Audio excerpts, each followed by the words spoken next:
I used to think college was where you found your best friends and built memories you'd never forget. I was half right, because some memories never let you sleep.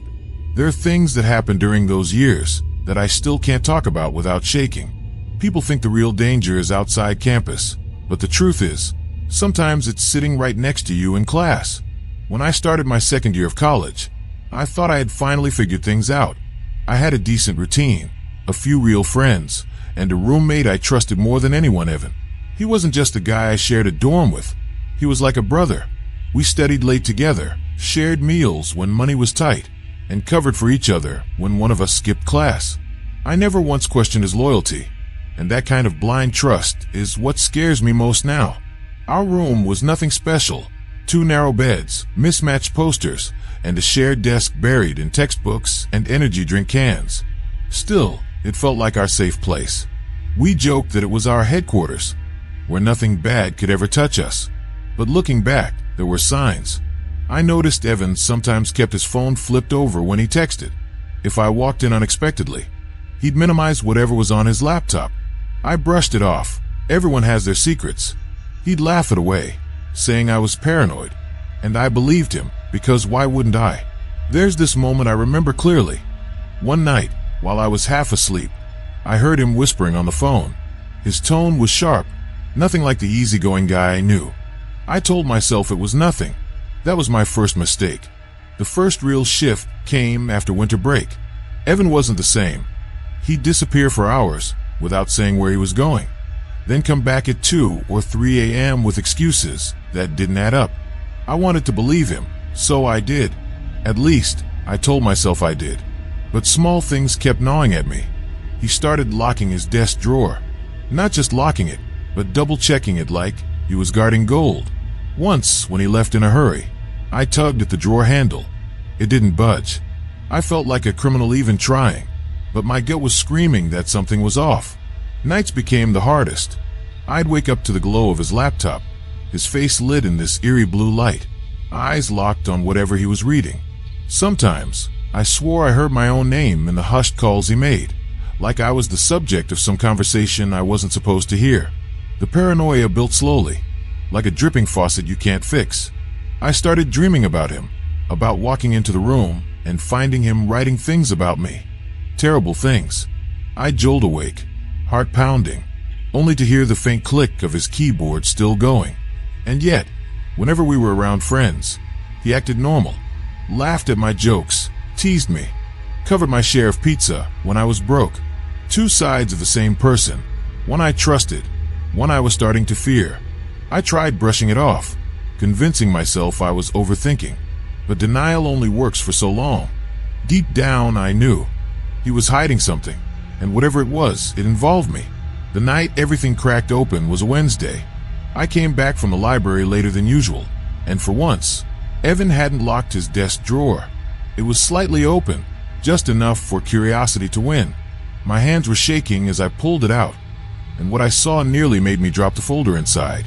It was full of printed screenshots, my emails, my texts, even private messages I'd sent on social media. He had been tracking me, documenting me. At first, I couldn't even process it. Page after page, my conversations highlighted, notes scribbled in the margins, words like "lies here" or "ask about this later." My chest tightened when I found the notebook. Inside, he had written about me like I was some kind of project. He trusts too easily. He suspects nothing. Test how far I can push him. I remember my knees going weak, my heart hammering so loud it drowned out my thoughts. This was my best friend, my brother in all but blood, and he was studying me like an experiment. When Evan walked in and saw me holding the notebook, his face changed. Not a shock, not guilt, just this cold, disappointed look, like I'd broken his trust. He said quietly, setting his bag down. His calmness made it worse. I demanded an explanation, my voice cracking, but he didn't raise his. He told me he'd been collecting data for months on me, on our friends, on anyone he got close to. He wanted to prove people could be manipulated if you earned their trust. I wasn't his friend. I was his case study. I felt sick, betrayed, violated in a way I can't even describe. Every late night talk, every laugh, Every moment I thought was real. It was all part of his experiment. That night, the person I trusted most became the one I feared more than anyone else. The moment after I found out, the air in that room felt poisonous. My throat burned. My hand shook so violently I could barely hold the notebook. Evan just sat on his bed, watching me, calm as ever, like he had already planned for this moment. I shouted at him, questions, curses, demands. He didn't flinch. He only said, "You're proving my point right now. You think you're in control, but I've been pulling the strings all along." Something in me snapped. I lunged at him, shoving the notebook into his chest. My voice cracked, almost breaking into tears. "I was your friend, Evan. I trusted you." His eyes narrowed, and that's when I noticed the glint of something in his hand. A small pocket knife, one I'd seen on his desk before, but never thought twice about. He didn't wave it or threaten me outright. He just let me see it. And suddenly, the walls felt closer, the room smaller, my breath shallow. I backed away, the pounding in my ears so loud I could barely hear his words. "You're not leaving," he whispered. "Not until I finish this." I don't remember making the decision. My body just moved. I shoved past him, slamming my shoulder into the door so hard it rattled the frame. His hand scraped my arm as he tried to grab me, but adrenaline carried me into the hallway. I could hear him behind me, his footsteps heavy, his breath ragged. I sprinted down the corridor barefoot, my heart hammering against my ribs like it wanted out. People stared as I flew past, but no one stopped me. No one understood the terror crawling under my skin. When I finally burst into the RA's office, gasping and trembling, I couldn't form words at first, just fragments. He's watching me. He has everything. My whole body shook like it was rejecting me, like I was coming apart. By the time campus security got to the room, Evan was gone. His things, his notebooks, the folders, everything had vanished, like he'd planned the exit long before. And that was the worst part. He hadn't just studied me. He had outplayed me, right until the end. It's been years since that night, but I still check over my shoulder more than I should. I graduated, moved cities, changed numbers, even deleted old social accounts. Yet I can't shake the feeling that Evan is still out there, watching. Sometimes I catch myself wondering if he ever really saw me as a friend, or if from the very beginning I was just another experiment in his twisted game. The school treated it like a misunderstanding, a conflict between roommates. No charges, no record. He slipped through every crack, like he knew exactly how to vanish. The guilt still eats at me.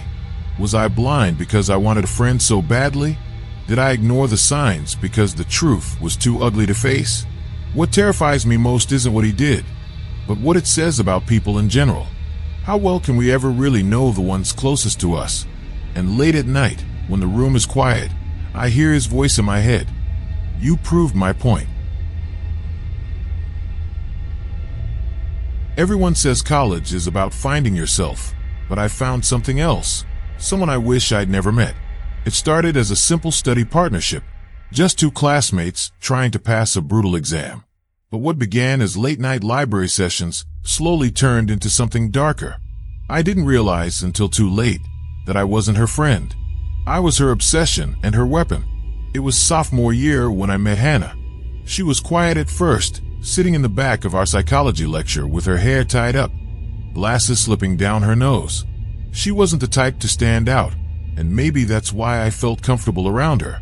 I was struggling in that class, and when she offered to study together, I said yes without hesitation. At first, it was normal. We'd grab a corner table in the library, spread out our notes, and quiz each other until closing time. She was sharp, smarter than me, no doubt, but she never made me feel dumb. If anything, she made me feel seen. College can be lonely, and suddenly I had someone who noticed when I skipped lunch or when I looked tired. We started hanging out outside of class. Coffee runs, late night walks across campus, even movie nights in her dorm. She had this way of asking personal questions that felt caring at the time. Who do you trust most? What's the worst thing you've ever done? I thought it was just her being curious, maybe practicing psychology. But there were moments, strange pauses, where her smile didn't quite reach her eyes. A flicker of something colder. I ignored it, because in a place full of strangers, I needed a friend. The first time I noticed something was wrong, it was small. I left my backpack in Hannah's room one night after we'd been watching a movie. When I came back the next morning to grab it, I saw her desk open. My journal was sitting there, the one I always kept zipped inside my bag. She smiled when she handed it back, like it was nothing, but my stomach tightened. I told myself it was an accident. Maybe the zipper came undone. But then I started noticing other things. She'd bring up details I never remembered telling her. A fight I had with my mom over the phone. The grade I'd gotten on an essay I swore I hadn't shared. Little fragments of my life that slipped too easily from her lips. And then there were the lies. She'd text me saying she was in the library, but when I showed up, she wasn't there. Or she'd claim she went home for the weekend, only for me to see her walking across campus late at night, hoodie pulled low, pretending not to see me. I started dreaming about her. Strange, unsettling dreams where she was sitting at the foot of my bed, writing in her notebook while I couldn't move. I'd wake up drenched in sweat, heart pounding, only to find a text from her waiting on my phone. "You okay?" I couldn't sleep either. Part of me wanted to pull away, but another part was scared too. She knew so much about me already. Too much. And she had this way of making me feel guilty if I didn't respond. Once, when I didn't text her back for a day, she showed up outside my dorm unannounced with coffee, smiling like nothing was wrong. I told myself she just cared too much, but deep down I knew there was something else beneath it, something I didn't want to see. The breaking point came during midterms. I was drowning in work, barely sleeping. So when Hannah offered to help organize my schedule, I let her. She asked for my laptop password, saying it would be easier to color code my assignments. I hesitated, but exhaustion makes you careless. I typed it in. 2 days later, I logged in to find emails I never wrote. Messages sent from my account to professors, friends, even my parents. Some were harmless, asking for extensions, confirming plans. But one stood out. An email to a girl I used to date, written in my voice, confessing that I still thought about her, that I regretted breaking up. My chest went cold. That wasn't me. When I confronted Hannah, she didn't deny it. She looked at me with that calm, steady stare and said, "You needed help saying what you really feel. I just gave you a push." I wanted to scream, but no words came out. She had crossed a line so far I couldn't even see where the boundary had been. My whole life, my privacy, wasn't mine anymore. The worst part was what came next. I discovered she had copies of my passwords, screenshots of my texts, even photos of me studying in the library when I hadn't noticed anyone near. She'd been documenting me like a project. "You're stronger when you're honest," she whispered one night, leaning close enough that I could smell the coffee on her breath. "I know you better than anyone, better than you know the truth." Hannah didn't just want to be my friend. She wanted to be me. My voice, my thoughts, my secrets. She was weaving herself into every corner of my life until I couldn't separate her from myself. And it worked, because by the time I tried to cut her off, it was already too late. I finally decided to cut Hannah off. I stopped answering her texts, avoided our usual library table, and even switched my routine. Different dining hall, different study spots. For a few days, it felt like it might work. She was gone. No coincidental run-ins, no late-night messages. I thought maybe she had moved on. But then one night, I came back to my dorm after a late shift at work, and my door was already unlocked. I froze in the hallway, every instinct telling me to turn around. Still, I pushed it open. Hannah was sitting at my desk, calm, composed. My laptop opens in front of her, my journal in her lap. "I was starting to think you didn't want to see me anymore," she said softly, like she was the one who had been hurt. I tried to yell, tried to push her out, but she didn't move. She just stared at me with those glassy eyes and said, "You don't get it. I've been fixing the parts of you that were broken. You need me." That's when I saw it. Printed emails scattered across the desk. Letters written as if I confessed to things I hadn't done. Cheating on exams. Stealing from a professor. Even messages trashing my closest friends. Every single one traced back to my account. My chest tightened as I realized what she had built. a version of me I couldn't deny, because the evidence looked too real. When I lunged for the laptop, she shoved me back so hard I stumbled into the wall. Her face twisted for the first time, the mask slipping. "If you walk away from me," she hissed, "I'll make sure everyone sees who you really are." For a split second, I thought she might actually hurt me. My hand shook as I backed toward the door, my heartbeat hammering in my ears. I remember fumbling for the handle, her eyes burning into me the whole time. I left everything, my laptop, my journal, even my wallet. All I cared about was getting out alive. I moved out of that dorm the very next morning. I told the RA there'd been a conflict, but I never gave details. How could I? There was no proof she'd broken in. No way to explain the messages she forged without sounding paranoid. And Hannah, she never confronted me again. She just disappeared from my life as quickly as she had entered it. But the damage didn't vanish with her.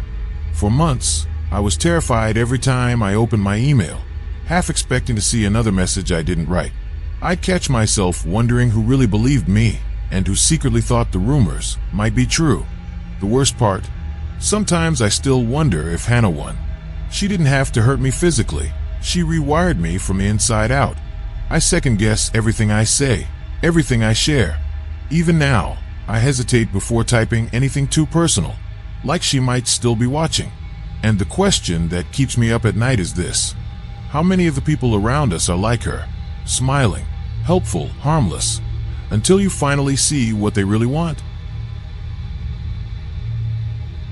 People think the scariest part of college is the workload, the parties, or living away from home for the first time.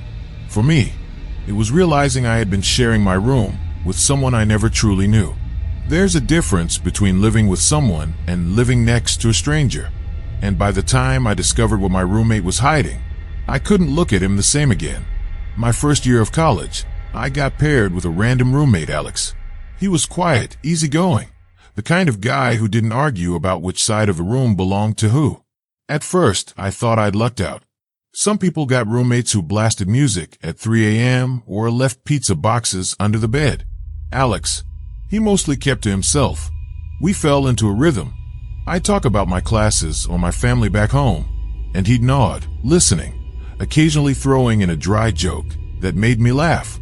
We weren't best friends, but there was a comfort in his steady silence. He was reliable, predictable. At least, that's what I believed. Looking back, the oddities were there from the start. He never let anyone into our dorm, not even friends. If someone knocked for him, he'd meet them in the hallway instead of bringing them inside. He always kept his side of the room a little too neat, like everything had its place and nothing could be disturbed. And sometimes, late at night, I'd wake to the faint scratch of his pen. He'd be hunched over his desk, writing furiously in a notebook he never let out of his sight. I didn't think much of it then, but I should have. By October, the little things about Alex started adding up. He'd vanish for entire nights without saying where he'd gone. I'd wake up at 4 a.m. and his bed would still be empty, sheets untouched. When I asked him the next day, he'd shrug and say he was at the library or a friend's place, but his eyes never quite met mine. The notebook became an obsession. I'd catch him writing in it for hours, barely blinking, the pen moving like he was racing against time. Whenever I walked too close, he'd slam it shut and slide it into his drawer, locking it with a tiny silver key he kept on a chain around his neck. I told myself maybe it was a diary. Everyone's entitled to privacy. But my gut kept whispering something darker. One night, when he thought I was asleep, I heard him murmuring under his breath as he wrote. My name slipped out more than once, sharp and deliberate, like he was recording something about me. I held my breath, pretending to sleep, until the scratching of his pen finally stopped. The paranoia grew until it followed me into my dreams. I'd see him standing over my bed, notebook in hand, his lips moving silently as he wrote down every breath I took. I'd wake drenched in sweat, my heart clawing at my chest, only to hear the faint rustle of pages turning in the dark. During the day, he was normal, quiet, even kind at times. But at night, the mask slipped, and I started to wonder if I really knew who I was sharing that tiny dorm room with. And worse, what exactly he was writing about me. It happened on a rainy Friday night. Alex had gone out, and for the first time, He left the drawer slightly open. The silver key was still looped around his neck in my memory, but the notebook itself sat there, half hidden, as if daring me to look. I knew I shouldn't, but weeks of paranoia, the nights of hearing my own name whispered in the dark, it was too much. My hands trembled as I slid the notebook free. The first page made my stomach drop. It wasn't just a diary. It was a log, a record of me. 6:42 a.m. He left for class. Forgot his wallet again. 11:13 p.m. He fell asleep on his right side. Tossed twice. 2:06 a.m. He mumbled something about his dad in his sleep. Line after line. Every detail of my life. Things I hadn't even noticed about myself. Cataloged with obsessive precision. But it wasn't just me. Flipping through, I saw names of other students, classmates, neighbors in the dorm. Each with similar notes. Their routines, their habits, their weak spots. He wasn't just watching us, he was studying us.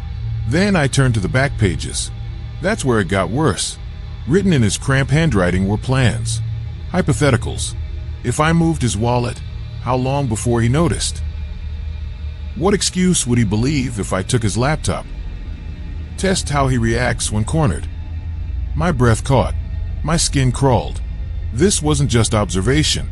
It was experimentation, and I was his longest-running subject. That's when I heard the door click. I froze, notebook still in my hands, as Alex stepped inside, dripping from the rain. His eyes locked on me, then on the book. For the first time, his calm expression broke. "You weren't supposed to see that," he said softly, shutting the door behind him. The room felt smaller with the door shut. The notebook was heavy in my hands, my palms slick with sweat. Alex didn't move at first. He just stood there, water dripping from his jacket onto the floor, eyes fixed on me like a predator waiting for the right moment. "You shouldn't have opened it," he whispered. His voice was calm, but the calmness was worse than shouting. It was the kind of voice that meant he had already thought about this moment, rehearsed it in his head. I stammered something. I don't even remember what. Maybe an apology. Maybe an excuse. My chest felt like it was collapsing, every instinct screaming to run, but my legs wouldn't move. Then he stepped closer. "I only write what I see," he said, "and I've seen everything about you." I shoved the notebook onto the bed and tried to push past him, but his hand shot out, gripping my arm so hard I thought the bone would snap. His eyes burned into mine, unblinking. "You think people know you?" he hissed. "They don't. They only know the version you show them. But me? I know the real you. Every weakness. Every lie." My throat went dry. My pulse hammered against his grip. I yanked free, adrenaline kicking in, and bolted for the door. He was right behind me, his footsteps pounding like thunder in the narrow hallway. My sock slipped on the tile as I sprinted, slamming into the stairwell door so hard it rattled. I didn't stop running until I was outside in the rain, gasping, soaked, shaking. My phone buzzed in my pocket, a message from an unknown number. It was a picture, me asleep in my bed, taken from the desk, just a few feet away. I dropped the phone. My stomach lurched. All I could think was how many more pictures there were, how long he'd been watching me like that, and worst of all, how many others had notebooks with their names written at the top. I switched dorms the next week. I told the housing office I couldn't live there anymore, that it was for personal reasons. They didn't ask questions, and I didn't give details. But even after moving, I couldn't sleep. Every creak of the floor, every shadow in the corner made me feel like Alex was still there, scribbling notes in the dark. Campus security searched our old room, but by then, the notebook was gone. Alex was gone. They said he withdrew from classes suddenly. No forwarding address, no explanation. Just vanished. Sometimes I wonder if he's still watching me, notebook in hand, recording my new routines the way he always did. Other times I wonder if I was just one of many. Maybe there are dozens of people out there who don't even realize they were being studied, their lives reduced to ink on a page. And the question that keeps me awake isn't why he did it. It's this: what if one day someone finds a notebook with your name at the top?